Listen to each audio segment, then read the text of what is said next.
Hello and welcome. I'm the Coding Kun and this is the beginning of my new devlog. I had the idea for a game a while ago that is a mixture of a MOBA and Factorio. I had asked myself where do all these minions come from in MOBA games, who equips them and tells them where they have to go. In my game that's the task of the player. I thought it would be appropriate to send the units along a kind of assembly line so that they are improved at different points and finally sent to the battlefield. Let's take a closer look. It all starts down here in the castle. This is the entrance, and from there farmers from the village will come every few seconds. These then form a wave.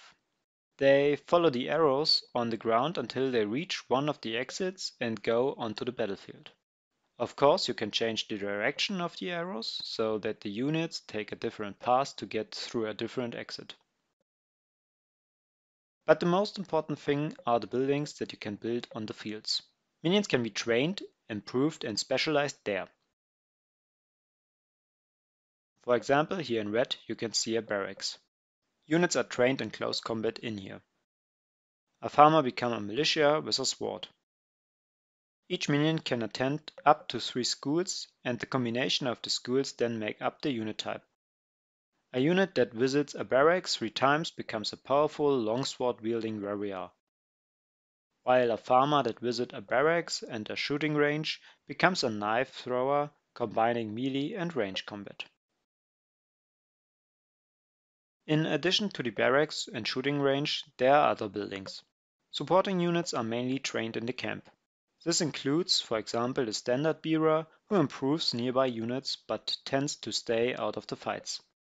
A spearman can also be trained in the camp, attacking from the second row. The academy is the fourth training building. This is where leaders are made. A unit who visits the shooting range and academy becomes captain of the artillery and upgrades all riflemen. In addition, there are 2 chambers. In the armory, units can have their weapons improved, and in the forge, the minions get armor that makes them more resilient. In the end, the minions always reach an exit, which brings us to the battlefield. All of the players' units now appear in front of their castle.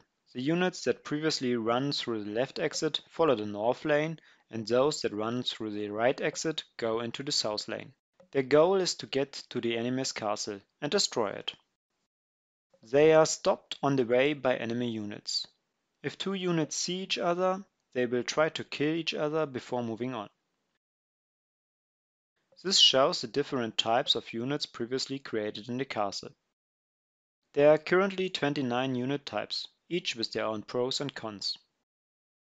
Units that have visited a barracks usually seek close combat, while firing range units tend to fight the enemy from the distance. Academy graduates enhance others and lead them into the battle.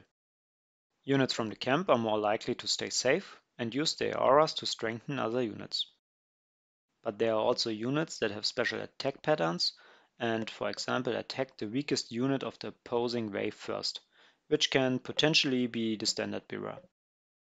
Other units score with their weapons and can attack from the second line without endangering themselves. And there are also units that use their skills to ensure that they are not the first to be attacked, so they have more time to deal damage. The auras still work very simple. A unit with an aura, such as a captain, has a radius of effect around it. If a unit comes into this area, the aura is applied to the unit and the unit gets now more combat strength or better defense. On each lane, each player has a tower that should serve as a stopover. This prevents units from penetrating the enemy's castle in the first few waves. Since my drawing skills are very limited, my tower is still a tree sprite. This will be fixed in upcoming improvements soon. The tower has a particularly strong arrow and can kill opponents with just a few shots. Nevertheless, this tower is not invulnerable and can also be destroyed by a larger mob. I'm considering whether the game should last 3 times 5 minutes, although it's unlikely that you will destroy your opponent's castle in that time. The winner is then determined by whose units have run furthest into opposing territory. For that purpose, the level has different areas. If a unit reaches the opposing half, It continuously collects points for its side. The closer the unit gets to the opposing castle, the higher these points are. Then there would be 3 rounds, and the winner would be decided in best of 3 with a 1-minute break between rounds to sort yourself out again and move buildings if necessary. Well, that's it for now. How do you like the idea? What do you find interesting? What do you think could be improved? Feel free to write it into the comments. Thanks for watching, your Coding Coon.